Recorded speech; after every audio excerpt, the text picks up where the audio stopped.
Hi, welcome to What the Health, a different kind of podcast from the original prevention network at EHE Health. It's Joy Altimare here. In each episode, I'm going to be your host, and I'm going to welcome leaders from diverse fields to explore why women have such frustrating experiences with healthcare. And what can we really do to make real change? It's the only podcast that explores the full scope of these issues, and I hope in depth and from all angles, amplifying the voices of women whose interactions with the system has led them to exclaim, "What the health?" So sit back, relax, and enjoy the show. Tonight's episode was recorded in front of a live audience on October 26, 2022. Enjoy. Hi, everyone. I'm Joy Altimare, Chief Revenue Officer at EHE Health. I'm super excited for you guys to be here to our live recording of What the Health. What the Health is a podcast that we created because we really understand that women's health is very dynamic and it's multi-layered, right? And a lot of us have had experiences. I like to think of women's health should be comprehensive, meaning it should think about puberty all the way to menopause. And for some reason, a lot of things are just about reproduction or puberty or not yet menopause, but we're fighting for that to happen. And so What the Health was created because it's really like how you feel when you go to the doctor and you have to give them your files again, have them call someone else, re-explain for the 10th time what's going on. Or when you're trying to figure out what are these symptoms, am I perimenopausal? And you're trying to find information and no one can talk to you about it. So it's really the expression that we all feel when we're like, what is going on? What the health? And so we talk about it in each episode. We talk about the diversity that exists within healthcare, particularly women's healthcare. We've had people talk about pink tax. We've had people talk about the impact of raising your children and having your parents. We've talked about the emotional connection to being the breadwinner and how that can have a dynamic in your household. And today we're going to talk about cultivating well-being in this culture that really centers on performance, or what we're calling hustle culture. This culture that's like you can be ambitious, but then what's the impact versus the investment, right? And so we're super excited to have one of the best speakers, one of the best coaches, one of the best people I know, Randi Braun, join us. Randi, tell us a little bit about yourself. I'm going to give you the bio, but then you're going to tell us a little about yourself. So I'm going to do your bio and then you'll tell us. Sure. Okay. So Randi Braun specializes with women leaders. She's a certified executive coach and CEO of Something Major. She's also the author of something we're going to talk about in a second, because I don't want to steal the thunder. She's a sought after thought leader. Her insights on women's leadership, women's leadership, thriving in working parenthood, and professional relationship building, and really around this idea of burnout, have been featured in the Washington Post, Forbes, Parents Magazine, and the Chicago Tribune. We're super excited to have you here. Tell us a little bit, Randi, about you're a mom, you're a partner, what's going on? Yeah, absolutely. So I founded Something Major a few years ago to really help women who worked in demanding jobs feel like they could live and lead on purpose in both parts of their work life and their non-work life. The big exciting news that Joy was alluding to is that in March, I will be releasing a book called Something Major, the new playbook for women at work. And we spent a lot of time in the book really diving deep into how we need to rethink productivity. The book is all about kind of questioning this old invisible playbook that we've all been following these rules around, and something's just not working for women leaders anymore. There's not enough of us. We're backsliding in every metric. Women aren't happy, and really looking at what we need to do holistically to make sure that women feel empowered to write a new playbook when it comes to their leadership, their fulfillment, and their longevity in the workplace. Yeah. And it's all rooted into this concept of women leaders is really kind of new in the sense of, I like to start with the facts. So we know like until 1972, there were no female CEOs, right? So when we talk about hustle culture or productivity, positive productivity, we're going to introduce a new term in a second. It's because this is new for the society to see women working and achieving their ambition, because we've always been ambitious. But to see us achieving our ambition is new for this, to help change, it's new for the world to actually recognize it. And I wouldn't say the world, probably more the US, because there's so many women leaders outside of the US. But in the United States of America, we look at some really significant and kind of mind-blowing data. The fact that for 17 years, the top-rated organizations were all led by men. That's a long time, right? Mm-hmm. It wasn't until 1972 when the first female became CEO of a company, a Fortune 500 company. That was Katharine Graham, and that was the Washington Post. That was the first one, 1972. I wasn't born, but close to being born. And then a few years later, we have Marianne Sander. She was the co-CEO with her husband. A lot to unpack there. Of Golden West Financial. But if we keep going, the first female of color to be named of a Fortune 500 company wasn't until 1999. So there's so much going on, first of all, with that achievement, the process of going into the office, first of all, going to school, finishing school, being the top in the class, then getting the job, then doing the job. How do you talk to women about that part of the process, Randi? About getting the job and doing that whole preparation. Yeah. You know, and we're going to talk a little bit more about what happens when we get into the job and we think about productivity, but, you know, so many of us are socialized with these good girl habits, and all the research shows that the curse of the good girl is real. And so for us to be successful in school and through university, we have to practice and really enmesh ourselves in a lot of habits that don't serve us in the work world. So this tendency to please, this tendency to go for extra credit, this tendency to help and not rock the boat or not be loud, I think every single woman in this room or listening has a different origin story, a different lived experience, but yet I look around and I see universally heads nodding about how women feel like they've internalized what it means to be a good girl. Unfortunately, being a good girl doesn't get us particularly far in the workplace, and I think that we fall into this false binary where we're either a good girl or a rabble rouser, and being a rabble rouser doesn't always feel very safe. And so really thinking about how can we revisit those myths we have about perfectionism and overachieving so that we can give work our all, we can be a team player, but without completely losing ourselves, not just in the job, but a lot of the unpromotable work that we drown ourselves in. And I think that's also, like, the point of giving ourselves permission means redefining it, right? So you don't have to be one or the other. You can be both, right? Because there's a lot of space in between to, I think that the thing that's important that I remember as, you know, I tell this story to the team all the time. You know, there's an opportunity for you every moment to make a decision of how you want to be present. Particularly, I think as women, we think about it more and more than anybody else. And so these different boxes that I think have existed specifically in the corporate world, but also with your parents, when you get married, when you have children, and how they then define how you should be, you feel like you can only be this one person. But the lovely thing about being a woman is that you can change your mind. I mean, you can change your mind. Yeah, and you know, I think that there's so much editing that we do about the different spaces that we move into. Yeah. And one of the greatest wishes that I have for women, and it's tools that we talk about in the book as well, is how can we make decisions where we feel really confident about the version of ourselves we're bringing and putting forward. Yeah, I think that we both have girls, young girls. My daughter just turned 8. Your daughter is 6.5. Yes. So we think a lot about the world we're leaving to them, right? Oh. And what I'm modeling for her. Yeah, what we're modeling, they echo it back to us often. And it can be horrifying. In the moments where you're not ready, it just comes back in a very innocent voice. So you have to take it for what it is. But I think this concept that you're introducing in the book is something that we definitely I want my daughter to feel, which is hustle culture is what I think society has branded it. But it has this subtext that you have to always be pushing up.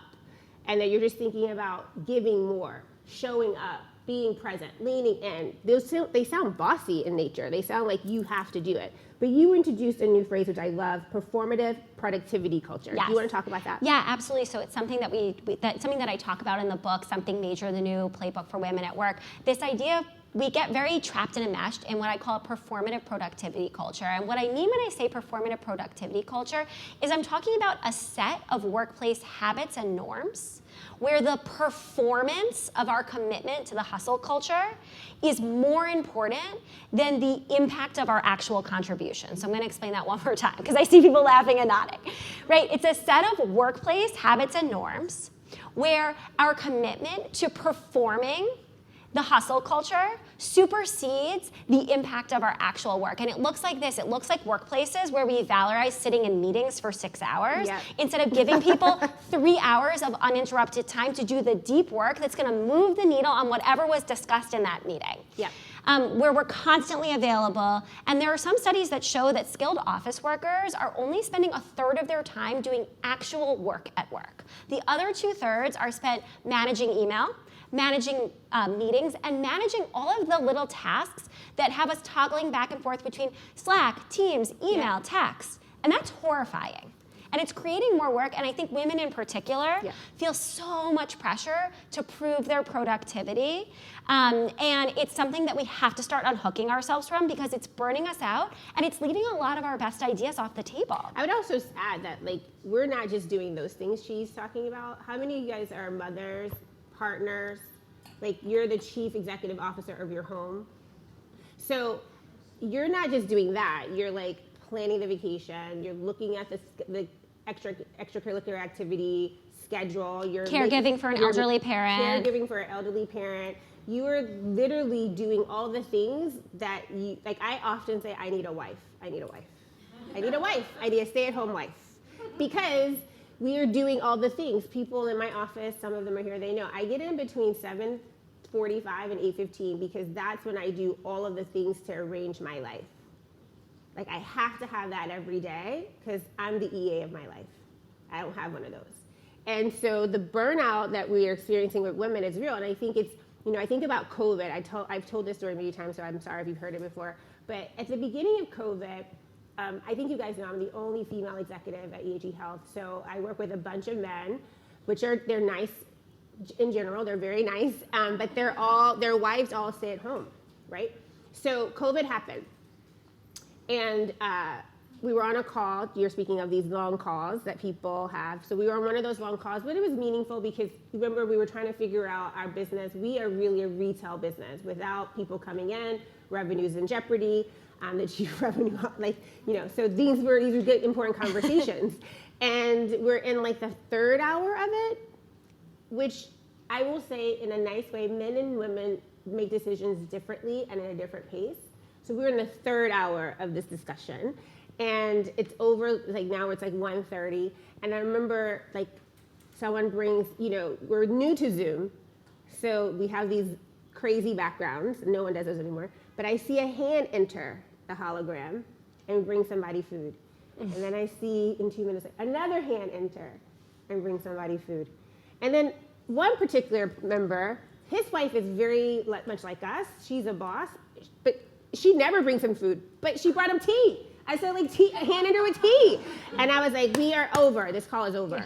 I was like, this is done. I'm like, because I don't have anyone to serve me tea. Somebody's wife is going to come to my house and bring me food, because this is the epitome of what's happening, right? We're doing it all. And when you're also working outside of the home, because it's really important work to do in the home for sure, but when you're also working outside of the home, it can be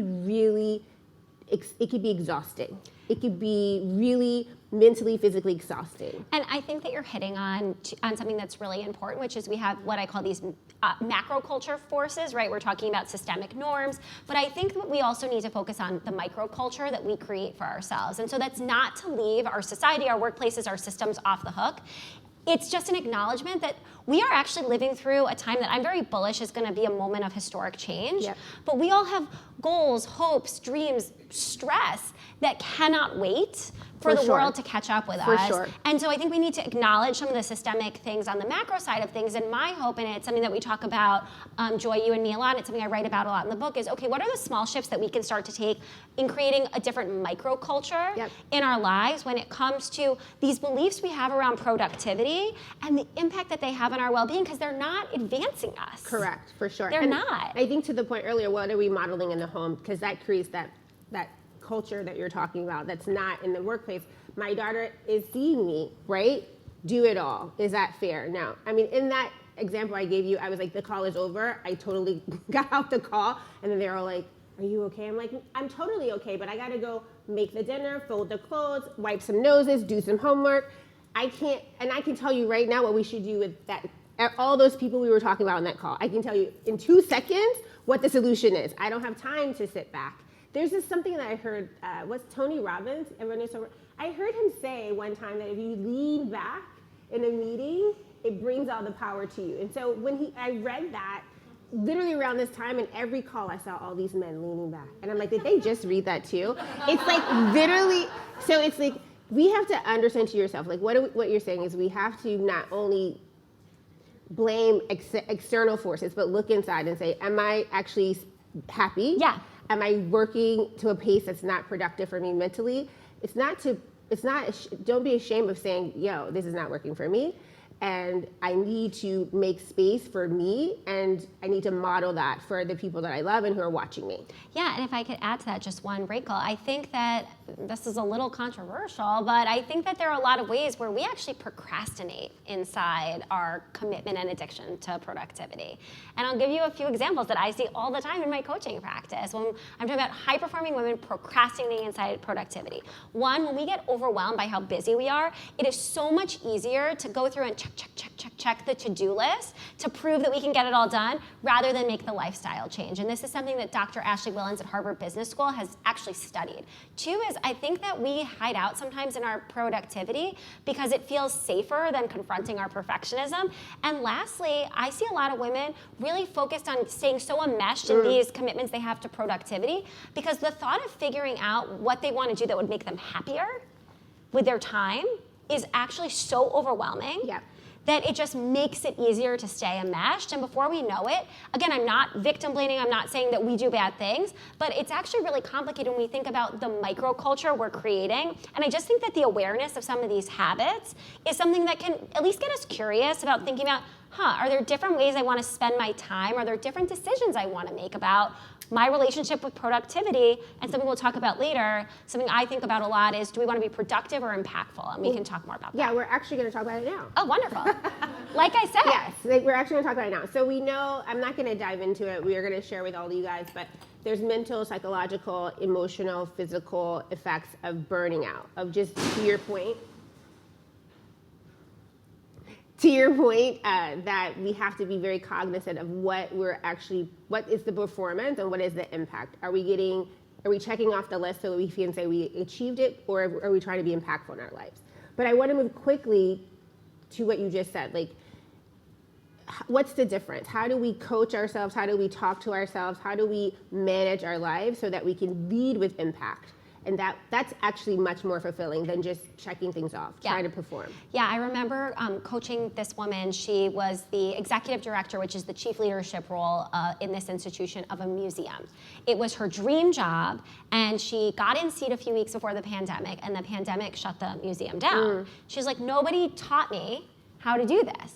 And so in her stress, she comes to coaching and she says, I just need to figure out how to be more productive. There's too much on my plate.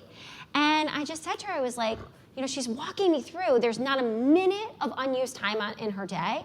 And I just asked her, I was like, do you really want to be more productive or do you want to be more impactful? Because the focus on productivity means we have to get it all done. Oftentimes we do it ourselves. And success is measured by completion of a list. When we're talking about being impactful, we get the things that matter most done. We're quick to problem solve and bring other people in to lighten the load.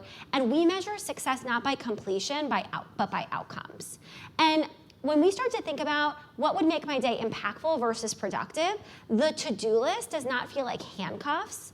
It feels like a place where we can map out priorities. It feels like a place where we can brainstorm who else can help us. It is not our job to solve all of the problems at work, in our home, in the world by ourselves. And so many of us feel like if we're not getting everything done on our to-do list, we're failing, and we're missing the opportunities to actually be successful at the things that count most in the process. There's something that you said there that I want to ask everyone. When you look at your calendar and there's blocks of time that's open, do you feel anxious or relieved? Right. Most women feel anxious. Like, is there something I should be doing during that time? I'd love to give an antidote to that. I personally block time off. It's called GSD, get shit done, every day, and I don't feel guilty about it. Yeah. I have to have it. And sometimes it's just to go pee or to go walk outside. But that is something I learned 3-4 years ago, that having a full day doesn't mean I'm impacting or even being productive. it means I'm giving less of myself in those meetings because I'm just thinking about the next meeting.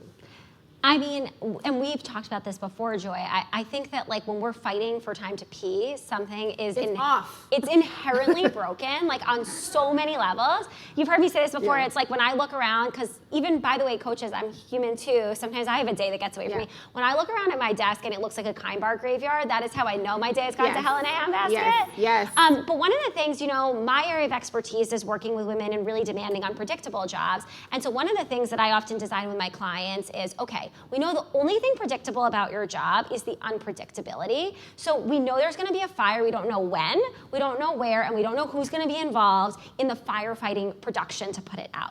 However, what would happen if we could put 90 minutes or even 2 hours on the calendar every single day that we call a firefighting block or a flex block or an agility block? Does this mean that when if your block is at 2, that if the fire blows up at 9, you get to say, hey CEO, you know, my firefighting block is in 5 hours, I'll get back to you. No, but it's about having the wiggle room on your calendar so that the 10 a.m. meeting that you scheduled that you canceled can be rescheduled. So that the lunch or the GSD block that you were gonna take can still happen without having to work till 6 or 9 or midnight. So really like predicting that the unpredictable will happen and giving yourself permission to build that into your workday. It's just setting ourselves up for success. I think what we're talking about is really solutioning and prioritizing well-being. That's the word, but we're talking about prioritizing ourselves. So we're going to get into the solution part of the conversation. Love it. Because we don't want to just complain. We don't want to just vent. We have to. It's healthy. Every therapist will tell you. You have to go yell or scream or cry or complain. Do that first. There's a time and place for that, but then you got to get on a plan, right? And so let's start talking about some of the things that we both have chatted a lot about, but what you really share with women executives. What are the things that they can do to prioritize themselves amidst this culture? Yeah, absolutely. And so we talked a little bit about thinking about a productive versus impactful mindset. If you can't tell, I'm very pro-impactful. We talked a little about creating these flex blocks. Another thing that we should talk about is this idea of time confetti. Is anyone here familiar with this term? So time confetti is this really radical idea that it's not that we don't have enough leisure time. I think all of us wish that we had more.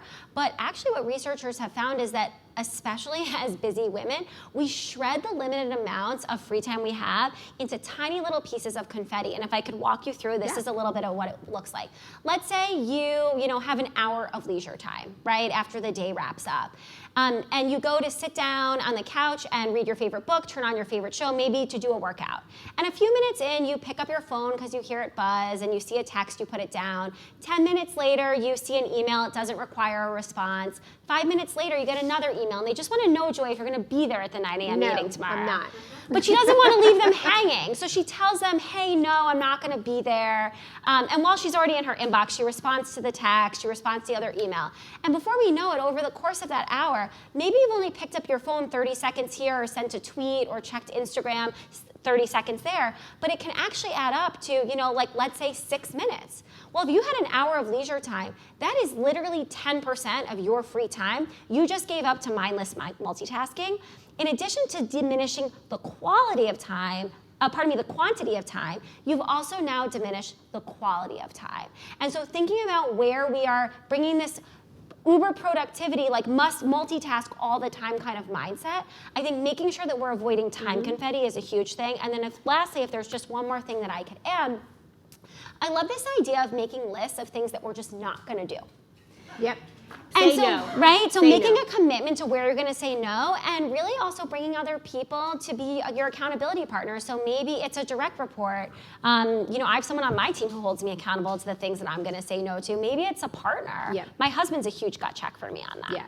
I like to say no. We have it all over our house in little Post-its everywhere. Say no. If you have a young child, particularly a girl, if you have young mentees that you are mentoring, this is a really good, I would say, takeaway to give them, because learning to say no early in life will help you. And it can backfire if your 8-year-old says, I'm like, the phrase is, we say no. So she'll say, we say no. And I'll be like, not to broccoli.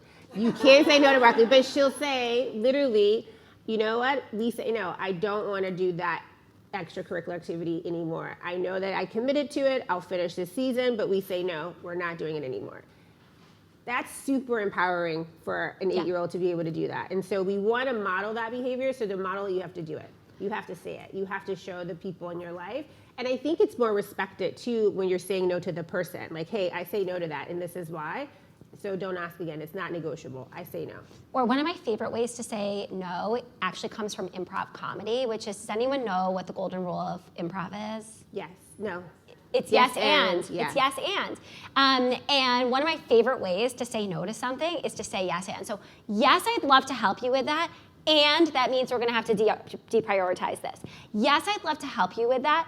And I will have a chance to get to that next week. That's very clever. So I think that when we need to think about ways that we feel comfortable. Do not say to me, anyone on my team. Yeah. I don't want to hear. Yeah, no. Yes, I'd love to do that, Joy, and it's going to happen next week. The way that the chapters work in my book is we have a chapter on productivity, a chapter on boundaries, and a chapter on well-being, and these things all build on themselves. If I can share about the cost of these things, I think one of the things that's the most frightening to me is the way that we misjudge what we can handle. And so there's a story I tell in the book that I actually really hadn't shared publicly before that, which was that early in the pandemic, I had taken my business full-time, not much before the world shut down. I was parenting 2 children at the time, under 3. I thought I had my pandemic exhaustion under control.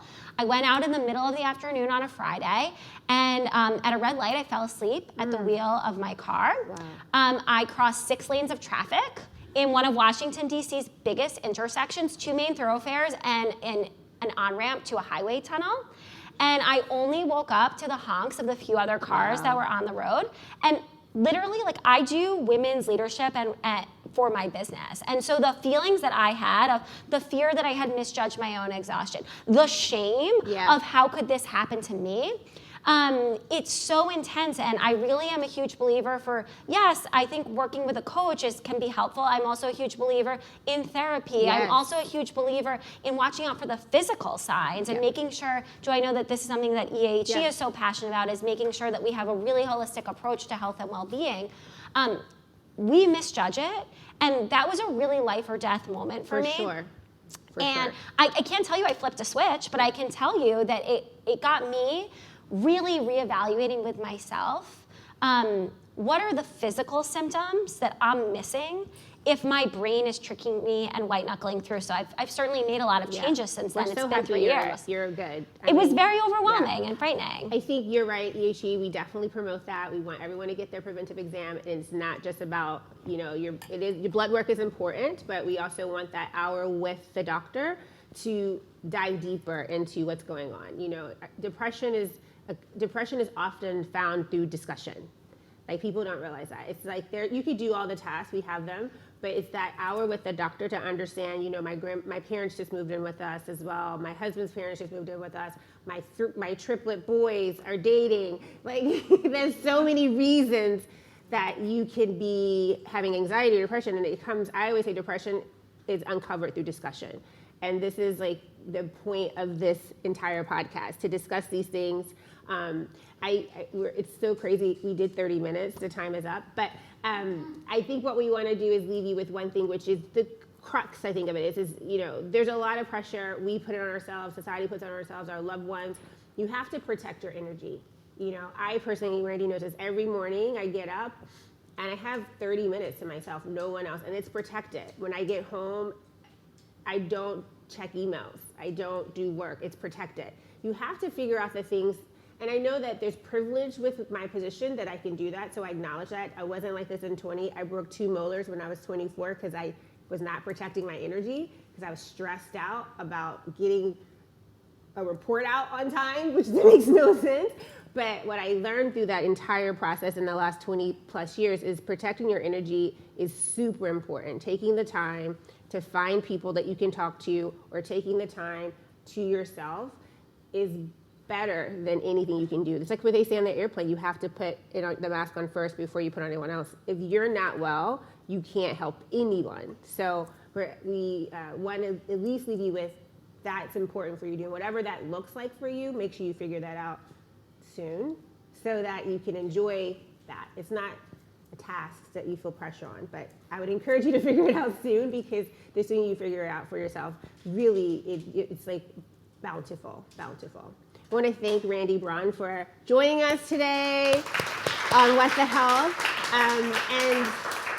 Is there anything you want to leave these guys with that I didn't mention? Yeah, I mean, the one thing, we talked about the macro and the micro. I really want to just encourage you to think about one choice a day that you're going to make to feel more in control of your well-being, to feel more in control of your time, and to be more conscious about unhooking yourself from the performative productivity culture. And if you're in a position of leadership, to think about ways that you can shift that for your team. So I'd love to answer questions if people have that. Before we do that, can you tell people how they can find you? Yeah, absolutely. So you can find me on LinkedIn as Randi Braun. You can find me on Instagram and TikTok at Something Major Coaching. Or you can get all the details about my book and when it'll be dropping on somethingmajorcoaching.com. Yes, perfect. And so we want to thank you guys again for joining What the Health, and we'll see you next time.